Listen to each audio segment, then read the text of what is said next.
it just all stinks because it limits your ceiling on what you can accomplish as a sport on the national landscape. So anyway, the thing that keeps me So up Hunter at night. Gaddis. Actually, friends, welcome to the Quiet Cast, where Zack has to be quiet as the little one is sleeping right next door. So we will be doing this all ASMR style. I feel like we shouldn't talk about baseball. We should talk about, I don't know, something smart. Like this is like an NPR show. Well, if you're looking for something smart, you found the wrong show. I can assure you of that. Welcome, everybody. It is the Selby's Godcast. A new week here on the Godcast. Thank you for hanging out with us and being here. Thank you to those that join us every week at Patreon, patreon.com/Selby's Godcast. As it is a new week and we're into the new year now, we've done some reflection, certainly on the year that just happened, and we tried to be a little bit positive in recent shows as well.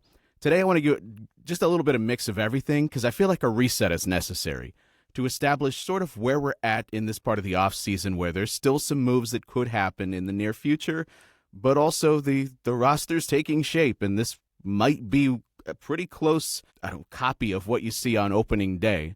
So, Zack, why don't we today go through some statements that I've come up with, and I want you to just fill in the blank in my statement.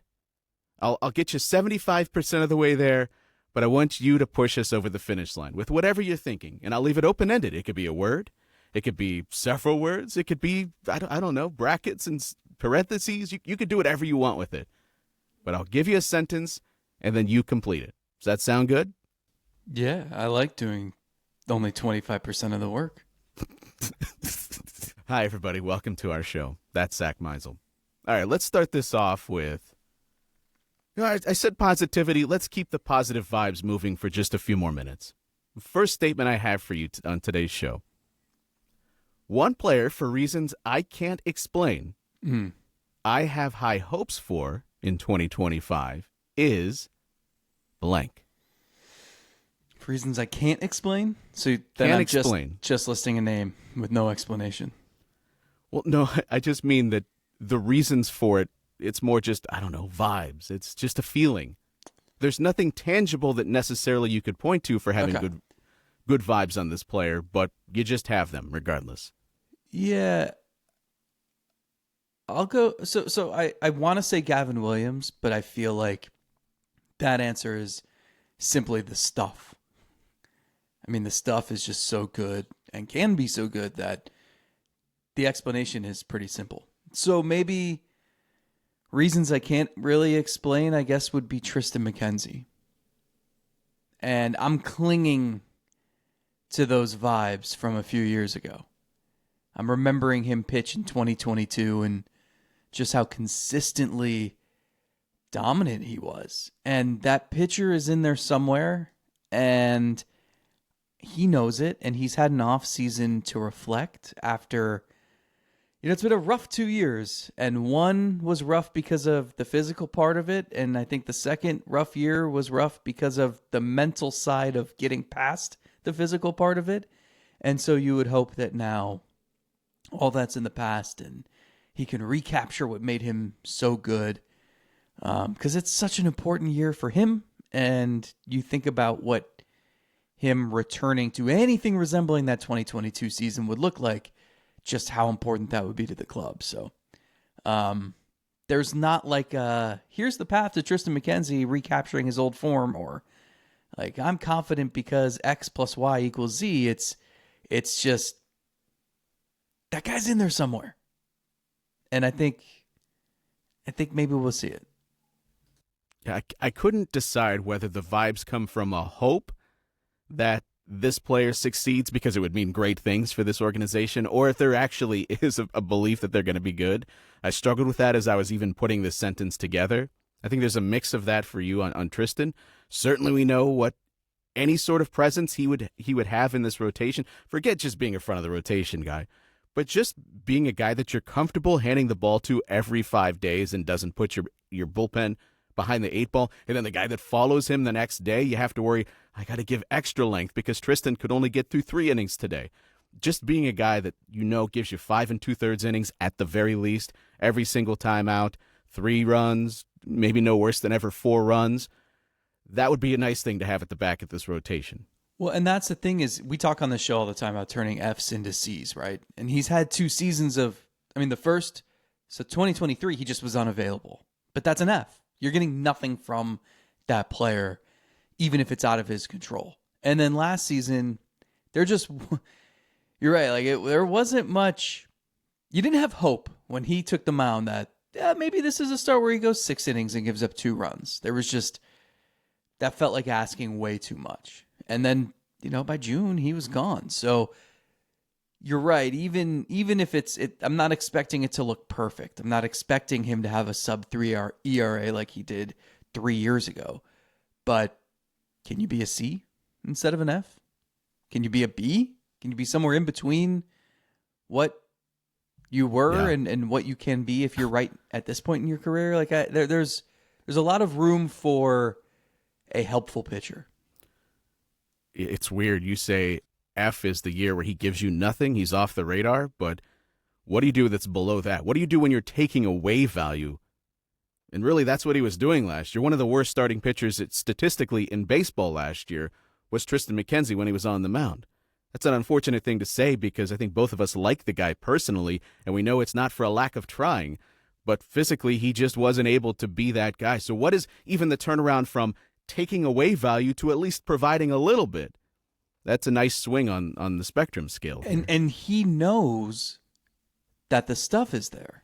He made it through an entire season healthy. He took the ball every 5 days, even if it was in Columbus for a lot of the season. So he got through it healthy. He's not sitting here, you'd hope, thinking you have to move on from the should he have had surgery, should he not?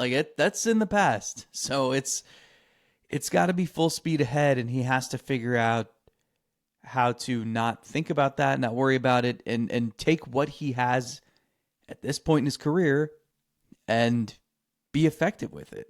Whatever that fastball, curveball, slider combination looks like. So, he had a lot of time to reflect last year and maybe a blank canvas here over this offseason will be just what he needs. I know sometimes this script is reversed and you will tell me, hey, don't worry about any show prep. I've got 5, 10, 15, 25 questions for you, and I'm going to fire them at you. And I go, cool, I don't have to show prep. That's awesome. I love that. I'll just sit here and do it. Do you ever find that when you do that, then you don't actually think about the questions yourself? You don't consider actually answering them yourself because you're like, oh, I did the hard work. I came up with all the questions. And then you sit down and start asking them and you realize, I never thought about this myself. That's me right now. That's me right now. So you don't have answers to any of these? Should I answer them just right off the top of my head as we're doing this? If you think you have an answer worth touching on, sure. I'll give you one for this one.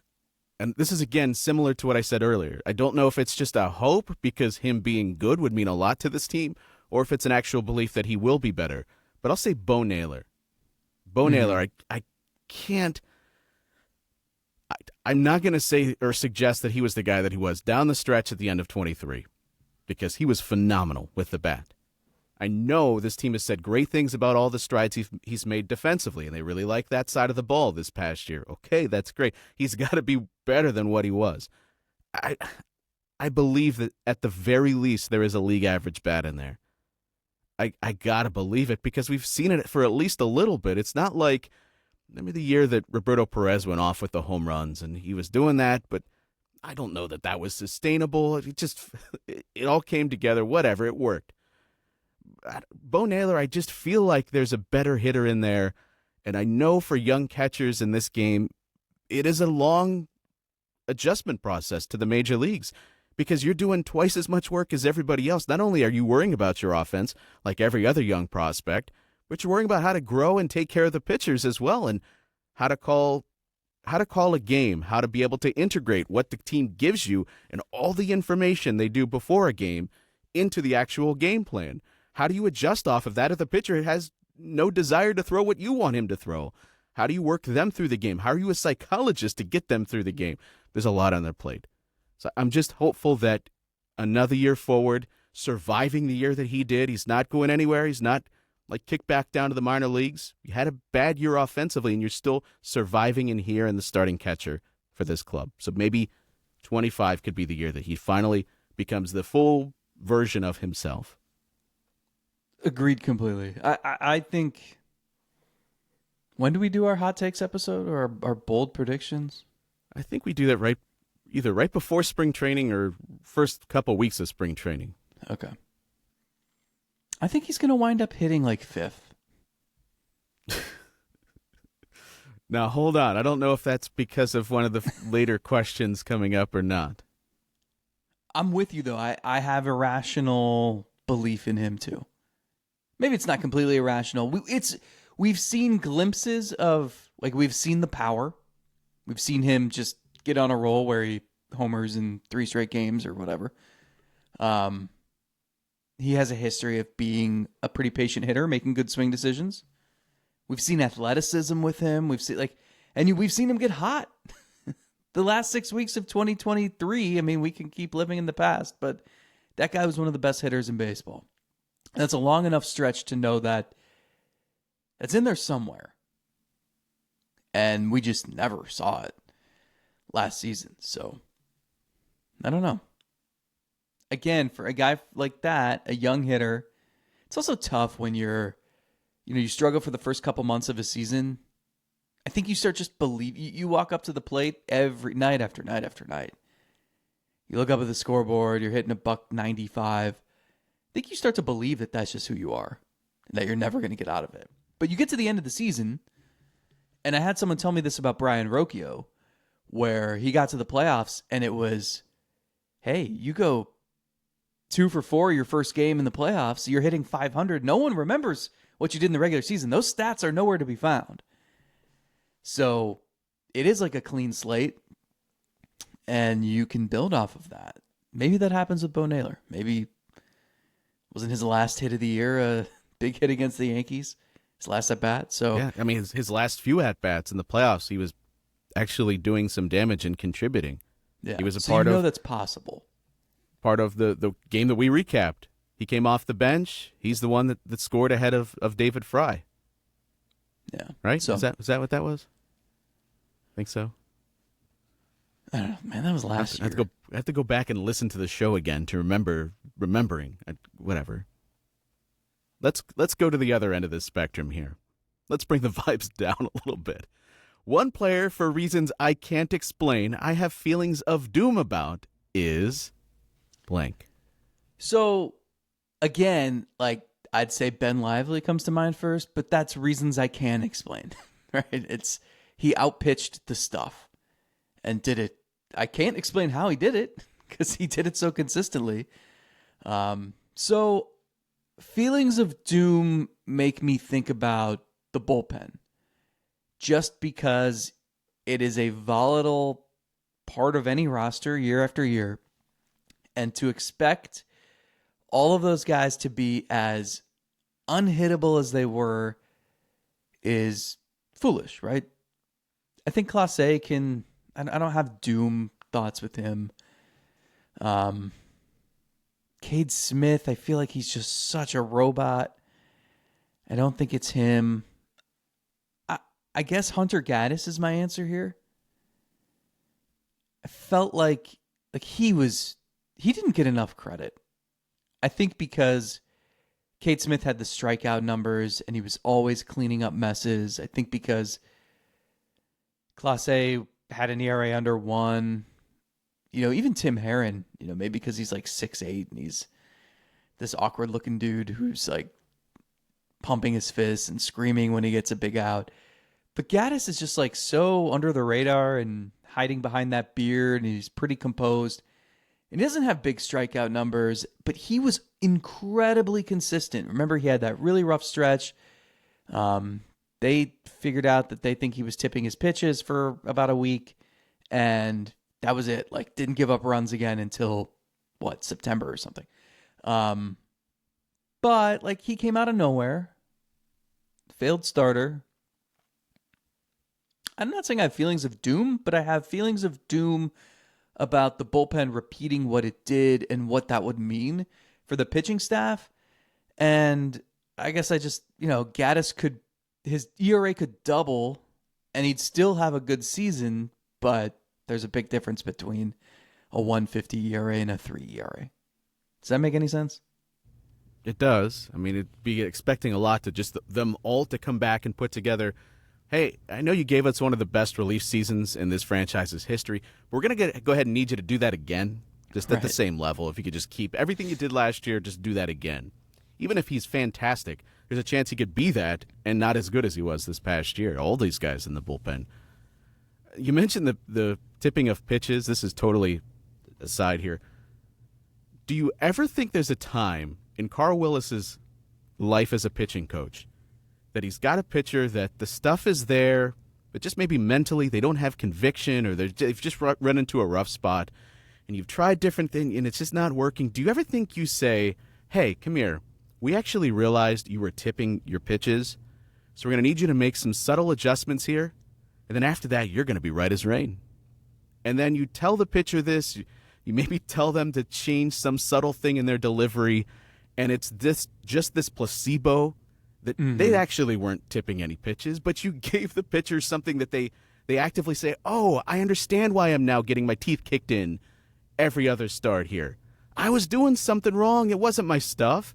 And so you come back, nothing has changed other than maybe the way they fan their glove on the breaking ball, and then it worked. You think that 100%. Ever happened in his career? Yeah, 100%. And also, are there mind games to be played by making that public? By telling reporters this stuff so that the other team either, okay, well, he was tipping, so he's not anymore, so this guy, he's going to be really good, and there's no reason to look into this, or make them look for something that doesn't exist. There was some of that with Gavin Williams, too, I think against Kansas City maybe last season. And then cleaned it up, I guess, and pitched the game of his life against them. So, yeah, I think that's definitely, especially with Carl Willis, has seen everything. Yeah. I just got to believe a guy that's had to come up with different ways to help a pitcher level out some of their anxiety in a very pressure-packed situation. I would have to think he's thought of anything like that can maybe provide the difference. As far as the guy that gives me some sense of doom, I don't know if it's full to a doom level, but Lane Thomas, we can get very caught up in how impactful some of his home runs were in the postseason, and it didn't really matter righty or lefty, right? He was providing the difference in scoring runs. But this is still a guy that has his struggles against righties, and we said when they acquired him, well, I hope he's close to league average against those righties so that he can go out there and just slaughter the lefties. And if he's doing that, he's providing tons of value, he's stealing bases, and for this team it might be coming in center field in the short term. But I don't want to lose sight. Just because he had those great playoff moments, he also was the guy that struggled a lot when he came here. And I'm hopeful that we're... I don't even want to say see a blend of the two, because I'm hoping we're seeing more of playoff Lane Thomas than we are anything close to when they acquired him. But this also sort of feels like he's got to provide something against those righties. It can't be just a complete zero. Maybe later in the year, as this roster unfolds, and maybe Chase DeLauder is up here, and maybe it's okay for him to take a step back against righties if he's scuffling. But I don't know, the first half of the year, really need to be getting something out of him. They are leaving themselves with no margin for error. They are banking on Lane Thomas putting it all together in a contract year.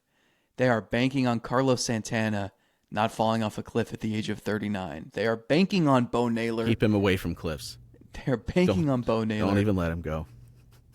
Doing what you believe irrationally he will do. Like, all of those things have to happen. There's not a lot of wiggle room if they don't.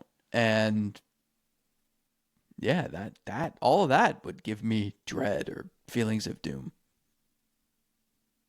The Browns were encouraging Deshaun Watson to go to do extreme sports, but no, not Carlos Santana. not Carlos Santana. Reportedly, I don't know. according to rumor. I don't know anything about the Browns. Number 3. Let's stick with the bullpen. You had mentioned them. It's a good natural transition here. Cleveland had 2 relievers on MLB Network's top 10 right now. Cade Smith actually ranked ahead of Emmanuel Clase. He was number 2 on the list. Clase was 4. Next year, because we said this is going to be a big year for Clase, but it's going to be a big year in that nothing really matters until you get to the end, and then we'll see if this team makes the postseason. Next year, Emmanuel Clase will be blank on this list. Are you asking higher or lower? But see, that's the beauty of this. You could do whatever you want. You could give me a number. You could say he's not on the list. Higher, lower. Yeah. Whatever word works. He's such an anomaly. That's what makes this weird. He'll be on the list. It's hard to predict random relievers who come out of nowhere. Oh, like Cade Smith and Hunter Gaddis and Tim Herron. Mason Miller is certainly going to be near the top of these lists. High, what's his name in St. Louis? Helsley is certainly going to be up there. I would say Clase is probably about the same, but it's just weird because if you look at the numbers, obviously Clase's ERA stands above all, and you look year after year, the workload is so impressive. But the strikeout rate, like he's a dominant reliever, but it's so different.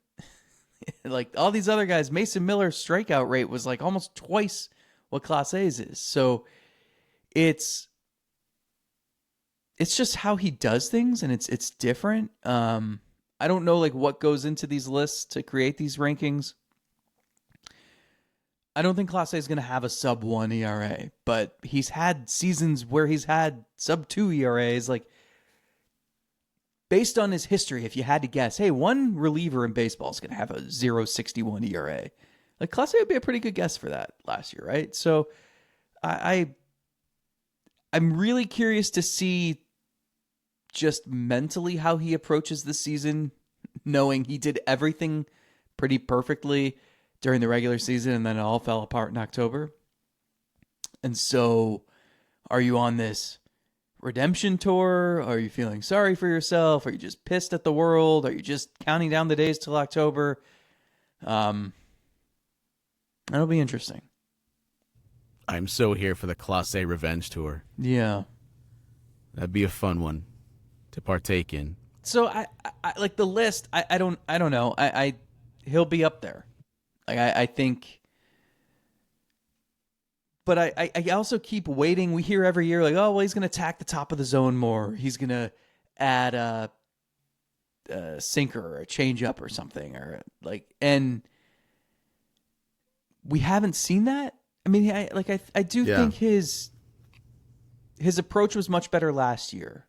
You know, he nibbled. We talked about it plenty in 23, where he was nibbling. He wasn't wasting pitches. He'd get 0-2 and it'd be like, okay, here's another cutter down the middle because you can't make good contact with it. And then he had bad at ball luck, and like, you know, you throw a couple sliders out of the zone, get guys to chase, stuff like that. I think he was better at that. The approach was better in 24, obviously.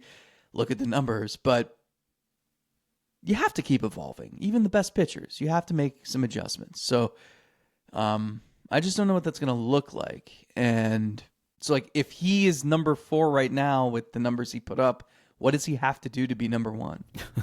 Yeah, I mean, based on the way these rankings come together, his run prevention numbers, is just ERA, could be worse. But if he gets there through more conventional means, I think they'll give him more credit. He's unfairly penalized because there's a lot of pitchers that, when they rely so much on deadening contact and keeping the ball low and on the ground consistently, some of that is luck. And year to year, guys fluctuate with that sort of pitching skill set. But he's a guy that does so much with his stuff to deaden that contact that you also have to I feel like you have to give him some credit. Not just some credit, a lot of credit for his run prevention, because he does a lot to get there. It's not just an accidental thing. Like, I'm not voting on MVP based on who had the highest expected batting average and the highest expected slugging percentage. Sure. At some But point, we have to reward the actual results. I Yeah. understand that there's luck involved in this. There's also 162 games. Emmanuel Clase allowed 5 earned runs. Okay. So, however he was doing it, that's enough of a sample to know that this guy was pretty dominant, even if it meant he had to get more jam jobs than the other guys, or, get more choppers Yeah. that leave a hitter's hands stinging. I think when you have a guy like him, it shouldn't be, hey, he's doing it wrong. It should be, what are we missing?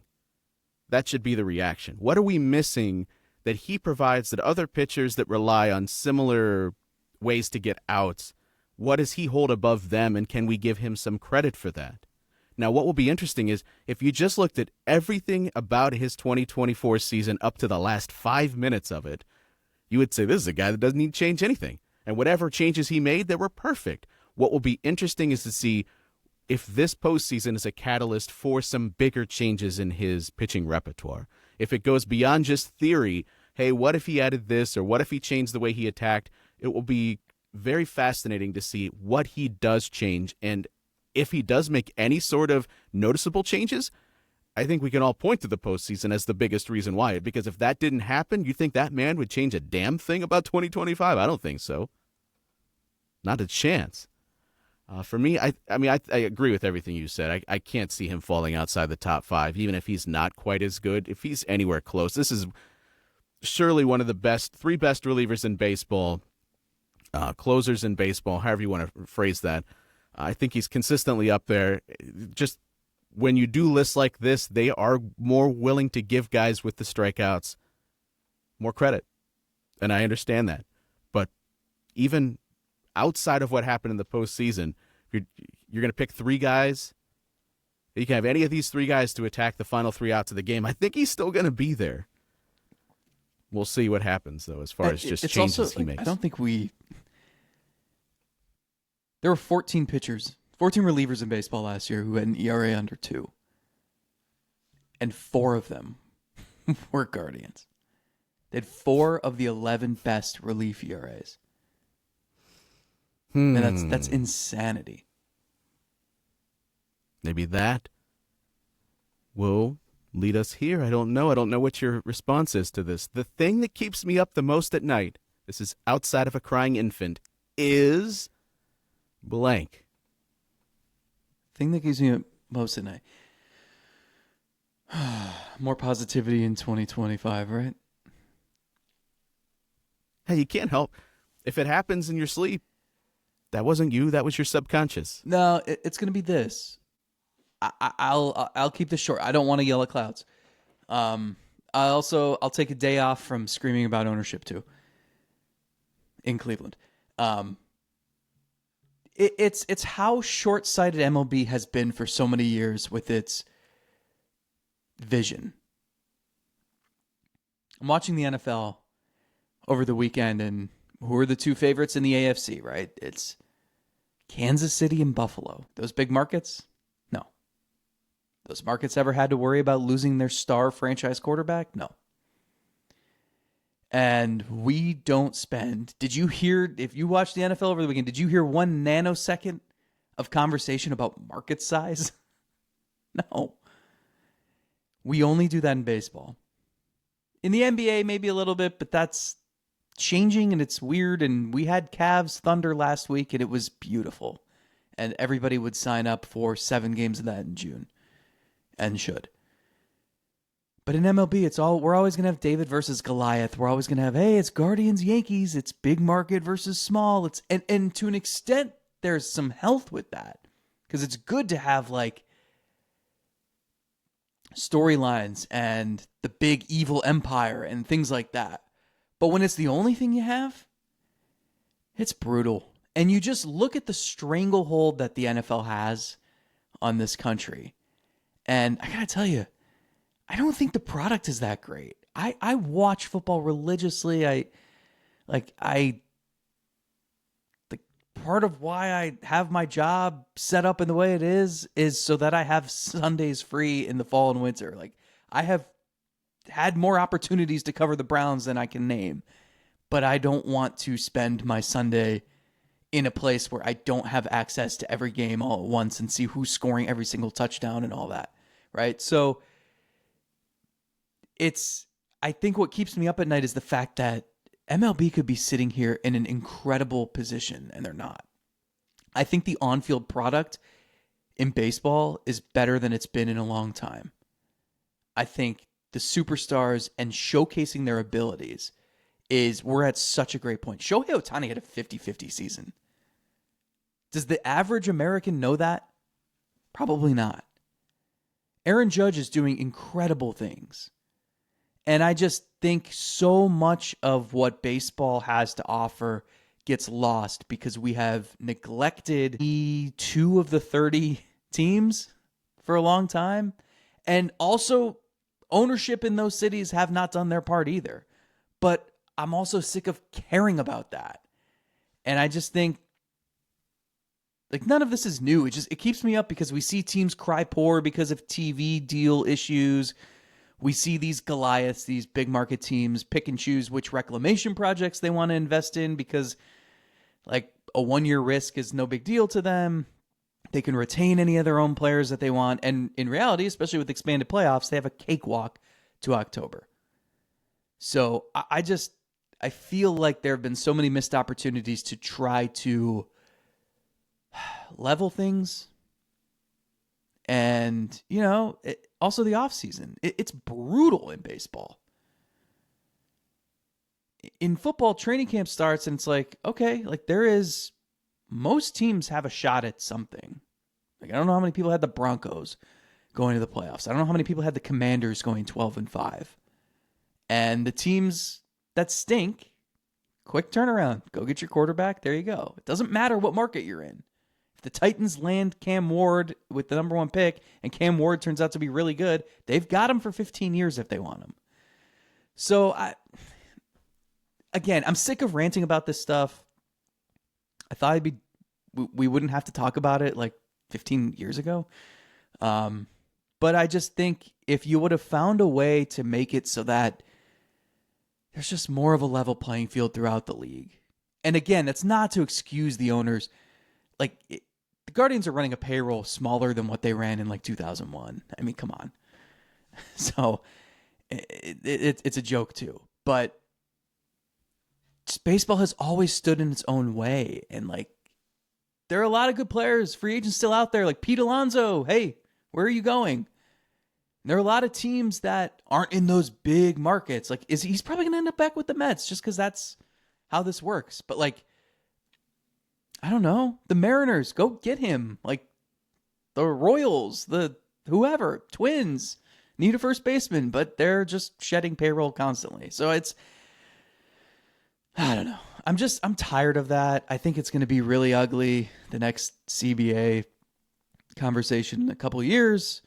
And it just sucks how much this environment detracts from the sport. It's why nobody talks about it anymore. It's not a national sport anymore. It doesn't ever like penetrate the morning talk shows or, like local radio is not talking about the World Series unless the Guardians are involved. They're not talking about the MLB playoffs unless the Guardians are involved. They're not talking about Ohtani. They're not. But in Cleveland, they're talking about all the games that happened over the weekend in the NFL. So it stinks that we've gotten to this point. And I don't want to sound like my sport guy, because I love baseball, football, and basketball. I think MLB has gotten in its own way for such a long time, and it's just done irreparable damage. And I don't see how it's going to get fixed. And what stinks is how much talent and how they've made the game so much more palatable.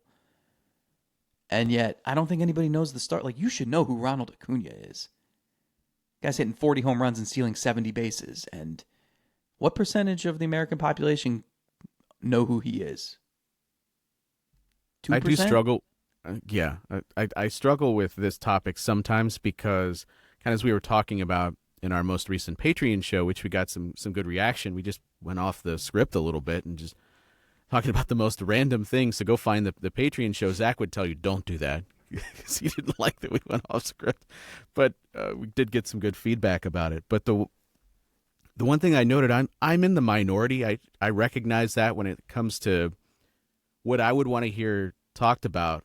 I'm certainly open to listening to some football discussion, but I can't get beat over the head with it constantly the way that if you were to tune into sports talk radio or ESPN or any of the opinion shows, that's what it's going to be. Like I was laughing, this is like several months ago, which receiver got traded to the Jets? Was it Devontae Adams? Yeah, so he gets traded to the Jets, and the Jets suck. They're awful.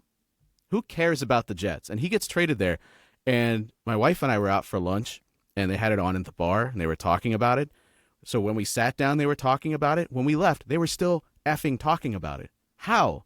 It's a washed-up receiver. Maybe. He's been in the league for a long time. Going to a bad team, and because what? He used to play with Aaron Rodgers. Who cares? You should like him. He has a Taco Bell endorsement.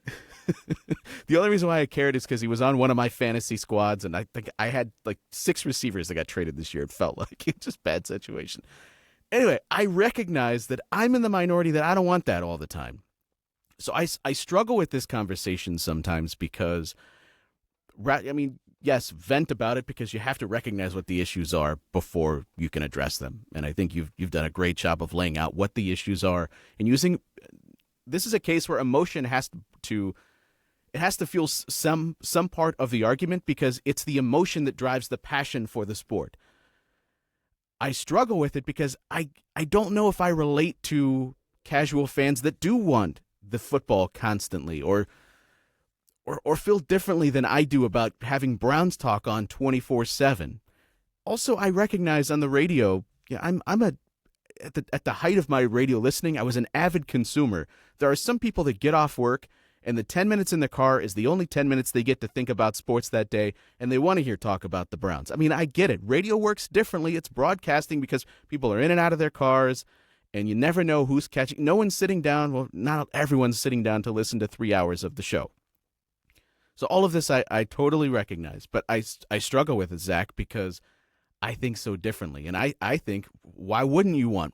Just the way that it is amazing. I love baseball. I want to just consume that. Why aren't you talking about it more? I just don't understand why you would not. So even with these shortcomings of market size, and I do get beat down by that a lot, I still love the sport. And so it's tough for me to connect and to recognize how you could make these issues better, because I already like it as it is, and I kind of like the bubble that I live in with it. So that's what makes it tough for me. I'm not saying any of what you said is wrong. It's just I never can come up with a solution that makes this any better. Like, what is life as a Rockies fan? And I also don't want to say like that money is everything, because the Angels stink and they have a massive payroll year after year after year, right? I just think there are just teams that are just hopeless forever. And there are teams that have to work so much harder. I mean, the Guardians fall into this to have a season like they had last year. And you have to have so much luck. You have to have just so much more go right in the development and coaching aspect. And that's why certain teams invest more in those areas than, say, on a number 4 starter in free agency. But you're just living in different worlds. And if you would have fixed it a long time ago, I think you would have been in a spot where, like, we're seeing players do things that we haven't seen. And the game ebbs and flows. There are we know in the steroid era, we saw numbers that we had never seen before too. And then you sort of saw the reverse, and all of a sudden no one was scoring runs. Then we saw the juiced ball, and now it goes in cycles. I just think it's in a really good cycle right now. And I think if you would have created an environment where there's reason for a sports radio station in Montana to talk about, man, did you see what, I don't know, Ellie De La Cruz did last night? Like, nobody knows who Ellie De La Cruz is outside of Cincinnati, which is just a shame. So I don't know. Yeah. I Just think sucks. you've touched on this too. Just the nature of the sport's different too. Football lends itself to it's like an episodic television show where it leaves you with a cliffhanger every single week. And so it's easier to then have the game on Sunday and then spend 2 days reacting to it, one day starting to look forward, and then the next two looking ahead. And so it's sort of because there's event and an event that means a lot because there's only 17 of them in the regular season, it lends itself more to the sort of breakdown that you're thinking about as opposed to baseball, which is every single day, not a lot of time to react. It's always looking forward. But it shouldn't be the hurdle that you can't clear. It shouldn't mean that you don't try. It does mean that I have to accept that they're just different sports. In football, it's always going to lend itself more to the sort of reaction that you're craving and that I'm craving. But we talk football every day during the off season too. That's the thing. They've done such a good job of finding ways to dominate the calendar.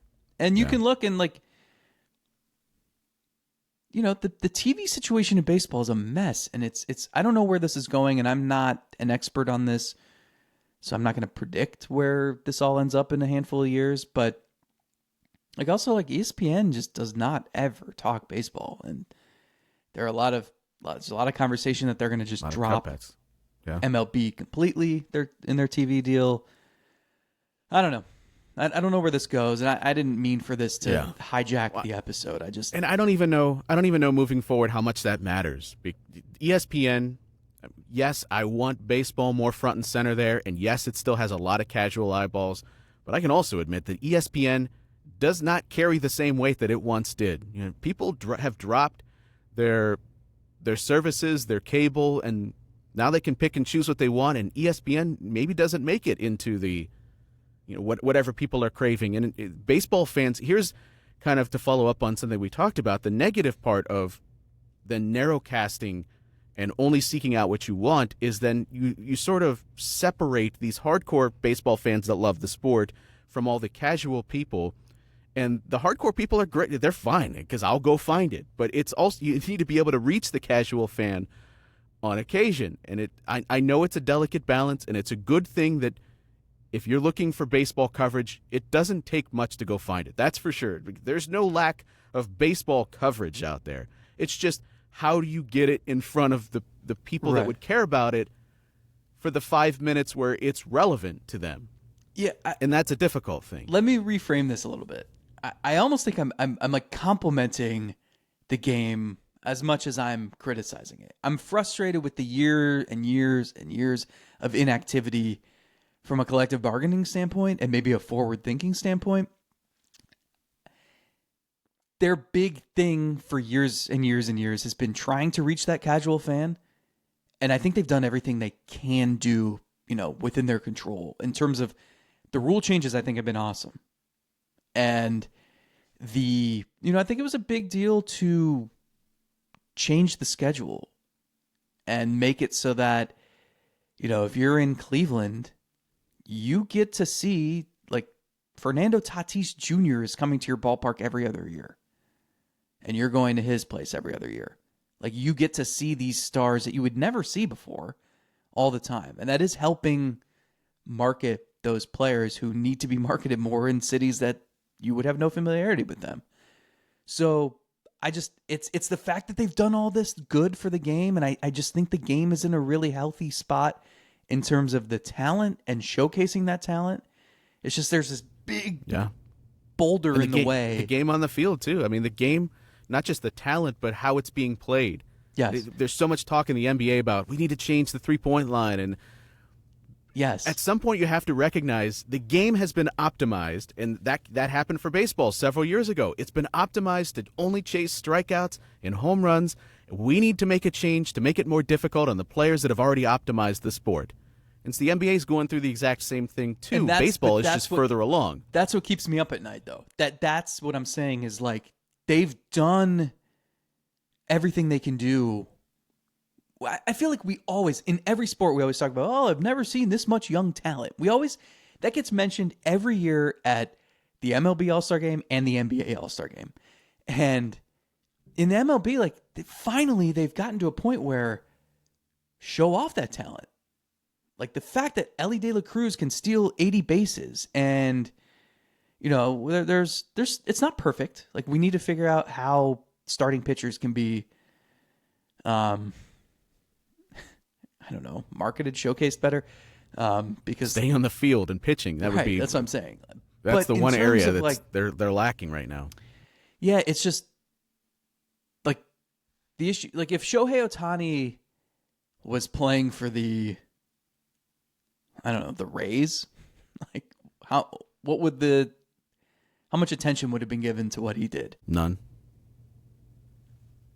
Nationally, probably none. I just hate how much the economic side of things and the TV stuff and like and I don't know what the solution is. I don't want to spend more time here talking about a salary floor or TV regulations, things like that, but it just all stinks because it limits your ceiling on what you can accomplish as a sport on the national landscape. So anyway, the thing that keeps me so up Hunter at night Gaddis feels I ridiculous. just don't even understand why bringing this back. ESPN did not talk about Cleveland's bullpen. They should have. You telling me you can't take 5 minutes away from Devontae Adams to talk about? And also, who on those networks is going to talk baseball? They've distanced themselves from anybody that would even be able to talk baseball. But that's part of the issue. Yeah, it's just a snowball effect, and it's gotten to this place. The thing that keeps me up at night is looking at this lineup daily, and actually against left-handed pitching, pretty enthusiastic about the lineup they might be able to put out there. I think there are some answers there against left-handed pitching. But when you go over to the depth charts at Fangraphs, the roster resource pages of these teams, and they give you a suggested starting lineup in the middle of the offseason, sometimes it's funny because it's an incomplete picture. This is starting to worry me a little bit because the puzzle is coming together and I'm running out of pieces, and I don't think I like the picture quite yet. I'm hoping there's a surprise here somewhere in these pieces that I have left. Hey, I feel good about Kwan, Manzardo, Jose Ramirez. Great top three. Potentially there with Manzardo fitting in there against righties. Yeah, that actually excites me. Then I get to who the cleanup hitter is going to be. And I know I have that further down, but the thing that keeps me up at night is how are they going to score runs against righties right now? I think Will Brennan, like for instance, Will Brennan, what do he have? The semi-above league average offensively against right-handed pitching is like a 105, 107, somewhere in there, which is like it's fine. That's good. You need that against righties. The problem is I look at this lineup, you might have him in the 5 spot, and a 107 WRC plus against righties, like that would be okay if that was your 8-hole hitter or 7-hole hitter, I guess. But that's the guy that's got to be right behind the cleanup bat, perhaps. Yeah, and there's no thump in there either. No. It's a soft 105. And so, like a Brennan, let's say Brennan Noel, that could work. It could be serviceable in right field. But the problem is you're asking that to be like your third best spot in your lineup, and I don't think that's anywhere close to that. And so I'm very concerned as it stands today. Now, maybe Chase DeLauder gets up here and starts killing it. And I'm not ruling that out. Maybe Carlos Santana as a switch hitter has a year where he's just fine against righties. Okay. I think we're asking a lot of a man that's nearing my age, near 40. But okay, I'm not saying it's impossible. And maybe Lane Thomas is much better against righties.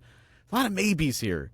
Maybe Juan Brito is the guy that we're very enthusiastic about. And he comes up, takes second base. Hey, another switch bat in this lineup. And he's perfectly fine. You might have a lot of guys, Zach, in this lineup against righties that are just okay. But at one point, you need somebody that's going to be like a 120, 125, heaven forbid, 130? Outside of, I got to get more out of than just Kwan and Ramirez against the righties. And Ramirez wasn't even that good against righties. Especially towards the end of the year, teams were wanting to flip him around to swing from the left side. So I'm just concerned, as it stands today, there could still be changes on the horizon, but they're running out of days on that calendar. I'm concerned about how they're going to score runs against any right-handed pitching. And this is what their downfall was in the playoffs. They couldn't keep up with the Yankees because they couldn't score enough runs. I don't get it. I have not understood the offseason approach whatsoever. Cool, cleared money. You're paying Santana more than Naylor's making. I felt like Naylor had higher floor as a hitter just because he sacrificed, like the average tumbled in 2024, but he hit for more power. Like I don't know. You're either going to get one or the other. Maybe you get both. But that's why I thought you just keep him unless you're going to get something that knocks your socks off. And I don't know that they did that. Yeah, this is a mess. This is an absolute mess. You just have no margin for error. You're banking on a lot of things going correct. I think Chase DeLauter is going to be a damn good major league hitter. Do I know for sure that he's going to be that in May of 2025? No. Am I banking on that? No. That's just one spot.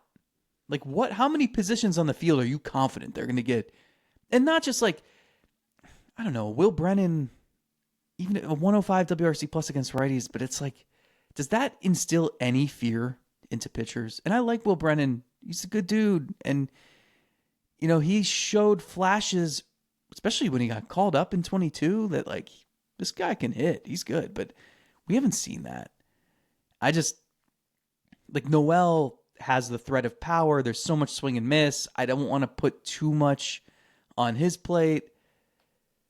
I don't know. How many positions are you confident they can get a 110 WRC plus out of? I know the projections are favorable too on this lineup, but I just, like, you're not banking on that with Bo Naylor. You're not banking on that with Juan Brito. You're not banking on that with Chase DeLauter. You're not banking on that with Carlos Santana even.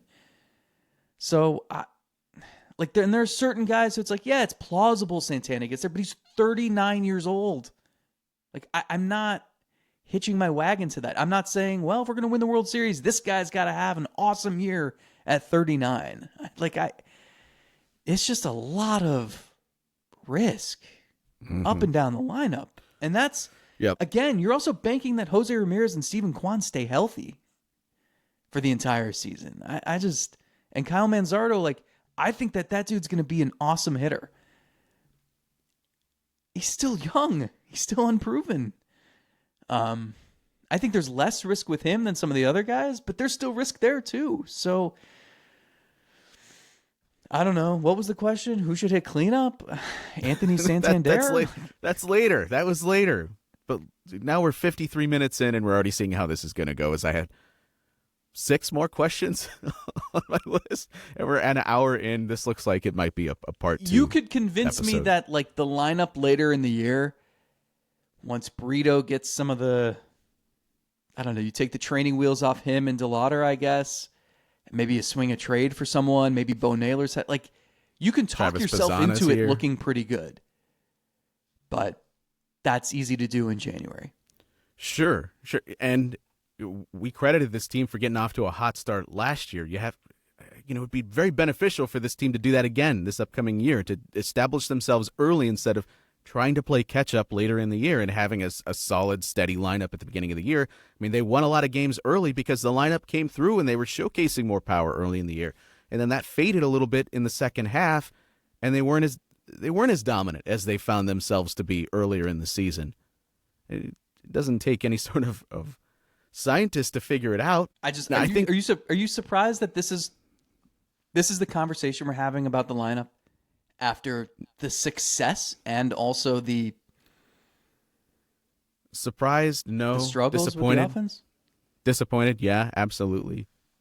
And to be clear, I'm not sure Andres Jimenez raises your floor against right-handed pitching. No. Because he didn't this past year. And I don't want to bring this all back up, but it's why I didn't hate that trade. And in fact, I saw some glimmers of reason of hope for what they could do, what that could open up. But we're still waiting for that. And the Naylor, he was a solution as far as helping you against right-handed pitching. And maybe Manzardo, I mean, you look at the projections, Manzardo's projections and Steamer are pretty close to Naylor. But wouldn't it be great to just have both of them in the Right. lineup at the same time? I keep hearing people say, well, Manzardo's going to, he'll get 500 at bats and you'll see like this kid's got a good stick. You had both. You could have played both. You could have just didn't have to be one or the other. And this is coming from two guys in this show that recognize the gray area. We don't just say it's one thing or the other. We often say the truth lies in the middle. And I see scenarios where Santana is good and just as good as he was this past year. And Brito comes up and he's great. And Delauder does arrive and he stays healthy and he's fantastic. These aren't things that are impossible. It's not that I don't see any path for this offense to have success. It is possible. It's just they've taken a lot of unnecessary risks this offseason that I would not have been comfortable with. I would have not have been or at least in the case of Naylor, doing something else to fortify the rest of this lineup, the rest of this team. And maybe that leads me into this final one. We'll do this one last. There's just one last that leaves five more questions. There's going to be some of both. There's going to be some of Brian Rocchio blossoms, but also Santana is 39 years old and spends 2 months on the injured list with a strained back. Like, there's going to be some of both. And the problem is they can't afford both. They need a lot to go their way. I mean, a year ago at this time, we were having the same conversation saying, well, I think, if Arias does what he can do, you can have him playing shortstop hitting sixth and, talking yourself into a Brennan Laureano platoon in right field. And yeah, I mean, you just need the first 8 guys in the lineup to be good. And then like Straw, like he won't be as bad as he was the year before. Like you talk yourself into Freeman's projected to have a 109 WRC plus. So, he's going to be pretty good. Maybe he hits second. Like we do this every year. And I thought the point of getting to the ALCS was that you take what you had and you build on it. And so, you're not being overwhelmed with Josh Naylor trade offers? Just keep him and add to the lineup. Like, make it so that if some of these guys have setbacks, have some regression, it's not going to cripple you. And they haven't done that. Still waiting for some of the flexibility that they said was opened up to be used. Yeah. They do that, then we look at the full picture once it's over. We'll give them the proper credit for it at that time. But at this point right now, even with the potential to bring in a couple of pitchers that I'm intrigued to see in spring training with the trades that they've made and bringing over Ortiz and bringing Slade over here, okay, I'm interested to see what you do with these guys. They look like they could be fun, intriguing prospects to work with. But at the same time, like there's also this other thing with the offense, and nothing has been done to really make me believe more in them being better. It's not to say that it can happen, but it's you're setting yourself up to hope a lot of maybes come to fruition. What makes them a World Series contender? That's not on my list. Why are you stretching the show and adding a great question to ask at 59 minutes in? Why are you doing that? What else you got? I do like that prompt. Let's bring that back later this week at Patreon, patreon.com/SalbiasGodcast, and maybe finish out this list of fill in the blanks. My final one for you, and we'll use this one since it's semi-noteworthy over the weekend or maybe leading into Friday. Flaherty and Santander reportedly open to shorter-term deals. Reportedly, I don't know what that means in terms of whether they're trying to gain leverage over deals that were already in place. Whatever the case may be, that is out there. The one Zack Meisel would rather have in Cleveland is blank. Short-term deal. We just ranted about the lineup, so I'm going to choose the pitcher. You've got to be kidding me. Flaherty. I believe in him more.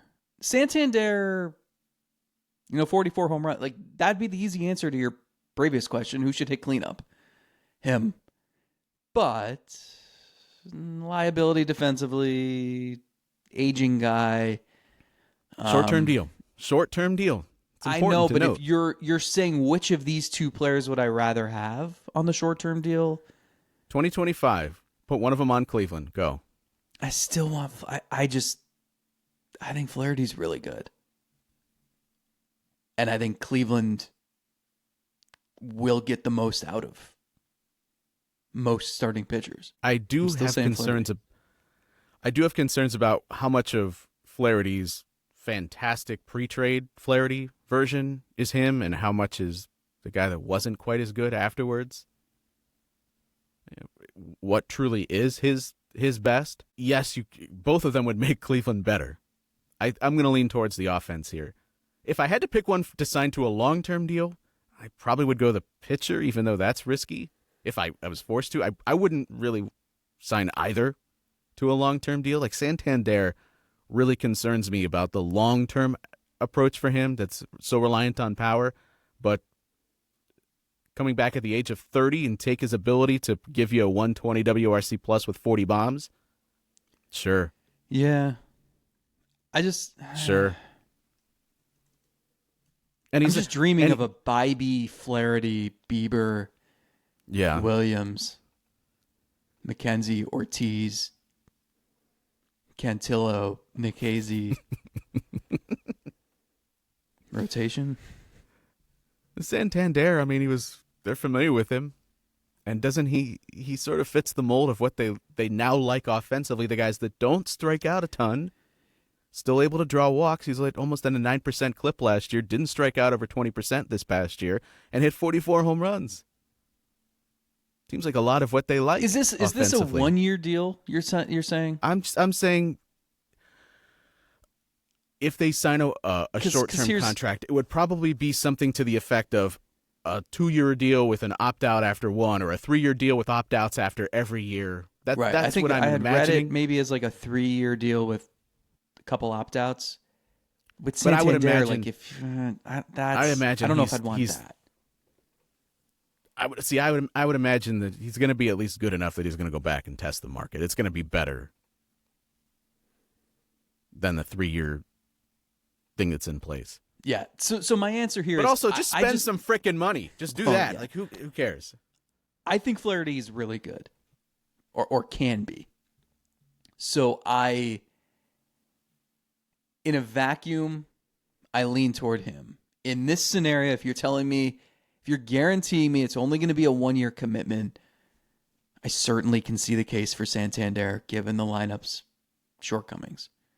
I also, you're stuck playing him in right field though, because you've got Manzardo and you've got Santana, you've got Fry coming back at some point. I find a way to make it work. That's kind of the benefit of making the trade for Naylor, right? Is that you can have some additional flexibility. You don't feel like Santana has to be out there every single minute. But you're paying him more than Naylor would have cost you.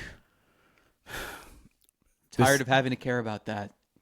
Hey, I feel like I did more than 25% of the work. and for this team, are they going to give up a draft pick to go sign Santander, what would be like their third, I think, their third pick? Would be what they have to give up for a qualifying offer guy. Is their revenue sharing team, their third highest pick. I don't imagine they would want to give up any. I mean, they just made a trade to go get a draft pick. They certainly see that as very worthwhile, given that they're building rosters the way that they are. All right, let's do the last of this in Patreon later this week. What do you say? I can't wait. Unless, they sign one of these guys. Hey, by the time of our next episode, I'll be a fully working person back from paternity leave. You even remember? I can finally reach out to sources and stuff and see what's happened this offseason. Should I text Antonetti and say, hey, can you confirm the Andres Jimenez trade? Just make sure all your sources are still in baseball. It's been that long. Yeah. We'll see.